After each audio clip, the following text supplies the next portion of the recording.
Hello friends, welcome back to Ammu's kitchen. ఈరోజు మనం మినప వడియాలతో వడియాల పులుసు కర్రీని ఏ విధంగా తయారు చేసుకోవాలో మీకు ఈ వీడియోలో చూపిస్తాను. ఇప్పుడు మనం మినప వడియాలతో వడియాల పులుసు కర్రీని ఏ విధంగా తయారు చేసుకోవాలో చూద్దాం. ముందుగా మనం స్టవ్ మీద ప్యాన్ పెట్టుకొని అందులో ఆయిల్ వేసుకోవాలి. హీట్ ఎక్కాక మంట లో టు మీడియం ఫ్లేమ్లో ఉంచుకొని మనం ఇప్పుడు మినప వడియాలని అందులో వేసుకోవాలి. వేసుకొని వీటిని లో ఫ్లేమ్లో నిదానంగా ఈ విధంగా ఎర్రగా వేయించుకోవాలండి.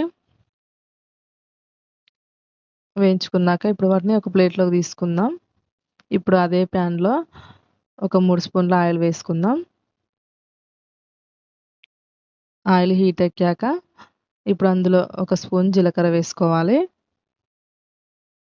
జీలకర్ర వేగినాక మనం ఒక 2 పెద్ద సైజు ఉల్లిగడ్డ తీసుకొని ఈ విధంగా ఉల్లిపాయ ముక్కలు అందులో వేసుకొని వేయించుకోవాలి.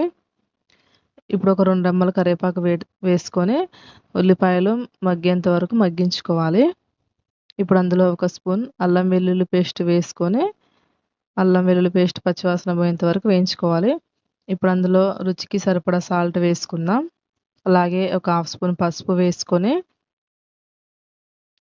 అలాగే ఒక స్పూన్ కారం వేసుకొని వీటన్నిటిని లో ఫ్లేమ్లో వేయించుకుందాం.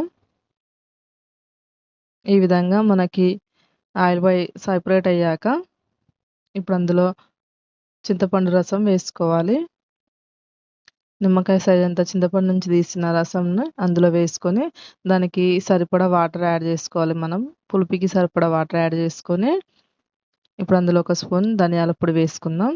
అలాగే ఒక పావు స్పూన్ మెంతిపిండి వేసుకోవాలి. అలాగే ఒక పావు స్పూన్ గరం మసాలా వేసుకొని ఇప్పుడు మీడియం ఫ్లేమ్లో మనం రసాన్ని మరిగించుకోవాలి. చింతపండు రసాన్ని ఈ విధంగా మరుగుతున్నప్పుడు మనం అందులో వేయించి పెట్టుకున్న మినప వడియాలని వేసుకోవాలి.